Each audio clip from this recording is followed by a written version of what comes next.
हाय दोस्तों, कैसे हैं आप? दोस्तों, आज हम रॉन्ग टर्न सीरीज के पार्ट 7 पर बात करेंगे। तो चलें शुरू करते हैं। फिल्म स्टार्ट होती है, हम 6 दोस्तों को देखते हैं। ये सब जैन और एडम के फ्रेंड्स होते हैं जो कि एक ट्रिप पर जा रहे होते हैं और फिर वो एक होटल में पहुंचकर वहां रूम ले लेते हैं। फिर वहां पर एक औरत जैन से कहती है कि मैं तुम्हें एक मशवरा देती हूँ कि माउंटेन की दूसरी तरफ हरगिज मत जाना, क्योंकि वो बहुत खतरनाक जगह है। जो कोई भी वहां पर जाता है वो फिर कभी वापस नहीं आता। जिस पर जैन कहती है कि ठीक है, हम वहां पर नहीं जाएंगे। फिर अगली सुबह सब लोग एक बार में जाते हैं और वहां खूब पीते पिलाते हैं और एंजॉय करते हैं। तभी एक ओल्ड मैन इनके पास आता है और कहता है कि शोर मत मचाओ। जिस पर जैन कहती है कि हम ऐसे लोग नहीं हैं जैसे आप समझ रहे हैं। जिस पर ओल्ड मैन शदीद गुस्से में वहां से चला जाता है और फिर ये सब लोग बार से बाहर आ जाते हैं और देखते हैं कि इनकी गाड़ी के पास कोई आदमी खड़ा हुआ था, जिसे देखकर एडम इस पर चिल्लाता है और वाइन की बोतल इसकी तरफ फेंकता है, जिस पर वो वहां से चला जाता है। फिर ये सब लोग होटल में वापस आ जाते हैं। अगली सुबह जैन जॉगिंग करते हुए एक औरत को देखती है जो वहां पर कुछ चीजें सेल कर रही होती है। जैन इससे कुछ खरीदारी करती है। जैन को वहां पर एक बच्ची नजर आती है। जैन इससे इसका नाम पूछती है, मगर वो बच्ची कुछ बताए बगैर वहां से भाग जाती है। जिस पर औरत कहती है कि मेरी बेटी की फितरत काफी अजीब। फिर सब लोग हाइकिंग के लिए जंगल की तरफ चल पड़ते हैं। माउंटेन के पास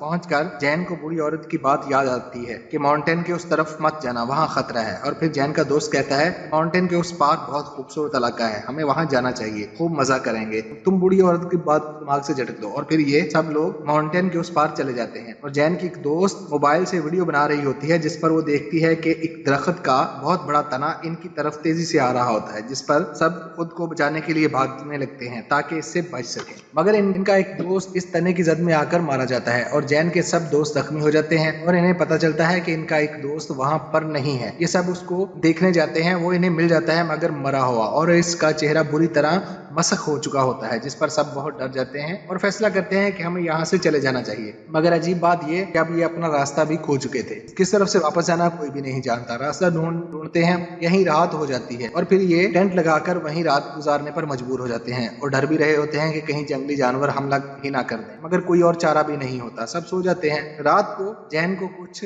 परछाइयां नजर आती हैं, मगर वो उसे इग्नोर करते हुए सो जाती है। सुबह उठने पर इन्हें पता चलता है कि इनकी एक दोस्त गायब है, जिससे कॉन्टेक्ट करने के लिए अपने मोबाइल फोन चेक करते हैं, मगर इनके मोबाइल फोन भी गायब होते हैं। जिस पर जैन कहती है मुझे कल रात किसी का साया नजर आया, मगर मैं अपना ख्याल समझकर उसे इग्नोर कर दिया। फिर सब लोग अपनी दोस्त को ढूंढना शुरू कर देते हैं। फिर एडम को वहां पर एक बच्ची नजर आती है, जिस पर जैन कहती है कि मैं इस बच्ची को जानती हूँ और पूछती है कि तुम यहाँ पर क्या कर रही हो। मगर एडम कहता है कि इन्हीं लोगों की बच्ची है जिन्होंने हमारी दोस्त को गायब किया है, और इसके पीछे भागता है। भागते हुए एडम एक ट्रैप में फंस कर गिर जाता है और एडम के सारे फ्रेंड्स भी इसके पास पहुंच जाते हैं। एडम का पांव जिस फंदे में फंसा होता है उसके साथ बंधी हुई चेन इसको खींचना शुरू कर देती है और फिर इसको जमीन के अंदर घड़े में ले जाती है, जहां पर वो नजरों से ओझल हो जाता है। सब लोग डर जाते हैं और अंदर नहीं जाते कि कहीं वो हमें भी ना मार दें। फिर सब लोग पास ही छुप जाते हैं और अगवा करने वाले का इंतजार करते हैं कि जैसे ही वो बाहर आएगा इस पर हमला कर देंगे। फिर वो देखते हैं कि 2 आदमी जिन्होंने अजीब से कपड़े पहने होते हैं और चेहरे पर जानवरों के मास्क चढ़ाए होते हैं, वो एडम को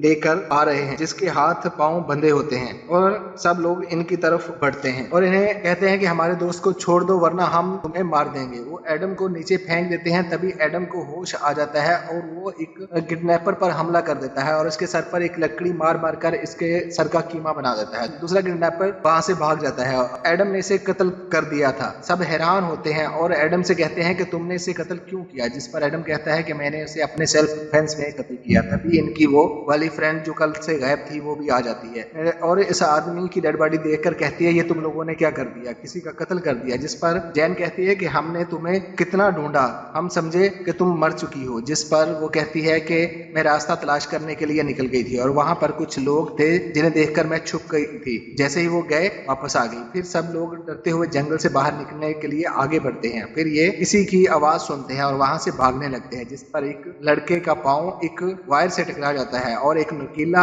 हथियार आकर इसकी छाती पर लगता है, जिससे ये जख्मी हो जाता है। मगर कुछ देर बाद वो नॉर्मल हो जाता है और सबके साथ वहां से चल पड़ता है। ये लोग एक बार फिर से भागने लगते हैं। तभी एक लड़की भागते हुए एक गड्ढे में गिर जाती है, जिसे देखने के लिए एडम इसके पास जाता है और देखता है कि गड्ढे में लगे हुए लकड़ी के नुकीले तने इसके जिस्म के आर पार हो चुके हैं। जिस पर एडम डर जाता है। वो लड़की इससे हेल्प मांगती है मगर एडम किसी और को बुलाने का बहाना बनाकर वहां से निकल जाता है, जिस पर वो समझ आती है कि अब वो नहीं बचेगी। वहां पर कोई अजीब सा आदमी आ जाता है और तीर से हमला करके उसे मार देता है। बाकी 4 लोग अपनी जान बचाने के लिए भाग रहे होते हैं। फिर सब लोग कुछ चट्टानों के पीछे छुप जाते हैं। तभी कोई एक लड़के को ऊपर उठा लेता है और जैन पर भी अटैक कर देता है और वो बेहोश हो जाती है। जब उसे होश आता है वो खुद को किसी जगह पर बंद पाती है। फिर इस कब्रनमा जेल का ढक्कन खुलता है तो वहां पर वही लड़की होती है जिससे फिल्म के शुरू में इसने खरीदारी की थी, जिस पर जैन कहती है कि मैं तुम्हें जानती हूँ, क्या तुम मुझे नहीं जानती? जिस पर वो कहती है कि खामोश हो जाओ वरना मैं तुम्हें खाना भी नहीं दूंगी और तुम यहीं भूखी मर जाओगी। फिर से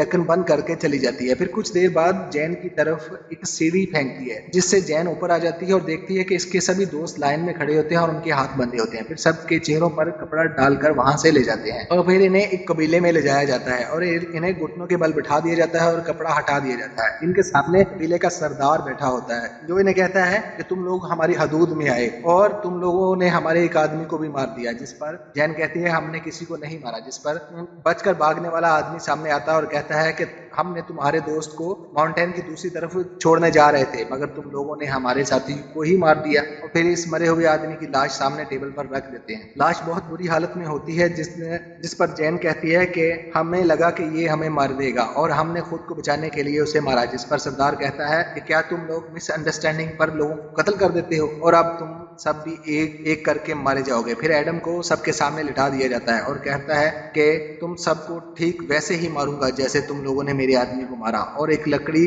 का तना पकड़कर एडम के सर पर बेदर पे वार करता है और एडम को मार डालता है। जैन डर कर रोने लगती है और जैन का एक दोस्त वहां से भागने की कोशिश करता है, जिस पर सरदार इस पर चाकू से हमला करता है और उसे पकड़ लेता है और एक लोहे की सलाख को बहुत गर्म करके इसकी आंखों में घुसा देता है और इसे अंधा करके एक जगह पर कैद कर दिया जाता है। फिर जैन से कहा जाता है कि अब तुम्हारी बारी है। जिस पर जैन कहती है कि मैं मरना नहीं चाहती, तुम मुझे अपने पास रखो, मैं तुम्हारी खिदमत करूंगी, तुम्हारे लिए बच्चे पैदा करूंगी। जिस पर सरदार मान जाता है। अगले सीन में हम जैन के फादर को देखते हैं जो अपनी गुमशुदा बेटी की तलाश करने के लिए यहाँ आया होता है क्योंकि वो जानता था कि इसकी बेटी अपने दोस्तों के साथ इसी जगह पर आई है। फिर वो वहाँ के पुलिस स्टेशन जाता है और अपनी बेटी की पिक्चर दिखाते हुए कहता है कि ये मेरी बेटी है और मिसिंग है और पुलिस ऑफिसर से पूछता है क्या आपने उसे देखा है? जिस पर वो कहता है कि नहीं, मैंने इसे नहीं देखा। फिर वो इसी फार्म में जाता है जहाँ वो सब लोग आए थे और उसे वहाँ वही बूढ़ा आदमी मिलता है जिससे वो पूछता है क्या तुमने मेरी बेटी को देखा है? जिस पर वो कहता है कि वो जहाँ पर गई है वो वहां से कभी वापस नहीं आएगी। जिस पर जैन का फादर लड़ना शुरू कर देता है और दोनों में हाथापाई हो जाती है। तभी वहाँ पुलिस आ जाती है जिस पर ये लोग लड़ाई बंद कर देते हैं। फिर जैन के फादर 3 लोगों के साथ मिलकर अपनी बेटी को ढूंढने माउंटेन की तरफ चल पड़ते हैं। जंगल में पहुंचकर एक आदमी का पाँव ट्रैप में फंस जाता है और वो नीचे गिर जाता है और फिर एक लकड़ी का बहुत बड़ा तना आकर इन पर गिरता है जिससे जैन के फादर के अलावा दोनों आदमी मारे जाते हैं मगर बच जाते हैं। फिर वो अकेले ही जंगल की तरफ चल पड़ते हैं मगर तभी कबीले वाले उसे भी पकड़ लेते हैं और अपने कबीले में ले जाते हैं जहां वो अपनी बेटी को देखकर बहुत खुश हो जाते हैं मगर जैन उसे पहचानने से इनकार कर देती है, जिससे कबीले का लीडर कहता है कि ये तुम्हारी बेटी नहीं है और ये मेरी वाइफ है और इसे कैद कर देता है। रात में जब सब सो जाते हैं तो जैन अपने वालिद के पास आती है और इन्हें खामोश रहने का कहती है और बताती है कि अगर मैं आपको पहचान लेती तो ये लोग फौरन आपको मार डालते। फिर दोनों खामोशी से वहां से निकल पड़ते हैं। रास्ते में जैन को अपना दोस्त भी मिलता है, ये उसे भी अपने साथ जाने का बोलती है मगर वो जाने से इनकार कर देता है। फिर दोनों बाप बेटी वहां से भाग जाते हैं। कबीले वालों को इसका पता चल जाता है, वो इनका पीछा करते हैं मगर जैन का फादर इन पर फायरिंग कर देता है और जैन तीर से इन पर वार करती है और बचकर भाग जाते हैं मगर एक बार फिर बहुत से लोगों के दरमियान गिर जाते हैं। तभी वो बूढ़ा आदमी अपने बहुत सारे साथियों के साथ असले के साथ वहां आ जाता है और बहुत ज्यादा फायरिंग करके इन्हें वहां से ले जाते हैं। दोनों सही सलामत अपने घर आ जाते हैं। फिर कुछ महीनों के बाद का सीन दिखाया जाता है जिसमें जैन बाहर से अपने घर वापस आती है तो कबीले का सरदार एक लड़की के साथ इसके घर में बैठा होता है, जिसे देखकर जैन उसे अलग दूसरी तरफ ले जाती है और कहती है कि तुम मेरी फैमिली को कुछ मत कहना, मैं तुम्हारे साथ चलने को तैयार हूँ। जब ये लोग जा रहे होते हैं तो इनकी गाड़ी का एक्सीडेंट हो जाता है जिस पर सरदार जख्मी हालत में गाड़ी से बाहर आता है मगर जैन चाकू से वार करके उसे मार डालती और जैन बच्ची को साथ लेकर वहां से चल पड़ती है और मूवी यहीं खत्म हो जाती है। तो कैसी लगी आपको फिल्म की एक्सप्लेनेशन? प्लीज कमेंट्स करिए, लाइक करिए, शेयर करिए, सब्सक्राइब करिए। Thanks for watching.